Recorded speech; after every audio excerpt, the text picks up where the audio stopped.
Picture the heavy, ornate doors of the ancient world sliding open. Sri Krishna stands in the Hastinapur assembly, a final barrier to global conflict. The price of peace is minimal. He asks for 5 villages: Avinasta, Vrikastala, Makandi, Varanavata, and one more. This small land grant is all that is required to prevent millions of deaths. These negotiations are recorded in ancient Sanskrit manuscripts, capturing a moment where civilization's survival depended on a few square miles of territory. Duryodhana refuses. He declares he will not grant his cousins even enough soil to cover the point of a needle. This refusal revealed the true obstacle to peace. The negotiation died because the ruling power valued absolute dominance over the survival of the state. Arrogance had replaced statecraft. Krishna stops speaking to Duryodhana and addresses King Dhritarashtra, the actual source of legal power. Krishna's warning shifts the focus of history. When the tears are shed after the war, the primary blame will rest on the silent king who watched it happen. Inheriting a legacy of dharma is a responsibility, not just a title.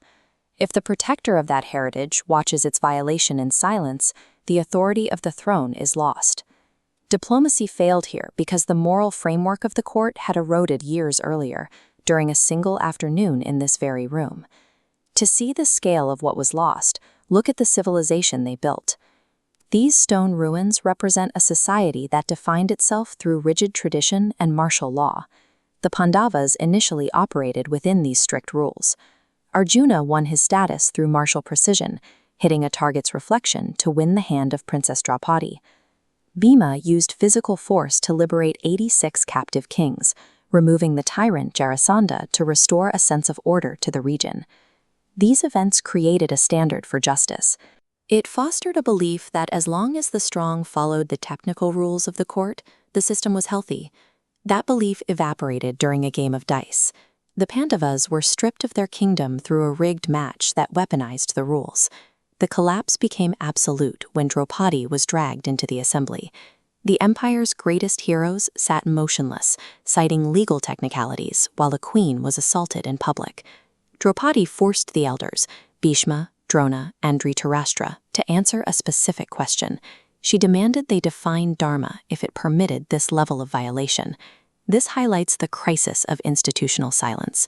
When leaders with the power to intervene choose to stay quiet, they become active participants in the injustice. While the physical assault was the work of specific men, the moral failure belonged to the entire assembly. By remaining silent, the court effectively died in that moment. When human law fails to protect the innocent, a vacuum is created. Krishna provides the divine shield the royal court refused to offer. The social contract was destroyed. Bhima swore a blood oath to kill the aggressors, ending any hope for a peaceful transition of power. Between Draupadi's curse and the hero's vows, the system had lost its ability to self-correct. Justice could now only be achieved by dismantling the corrupted state. Returning to the peace mission, the reason for the failure becomes clear.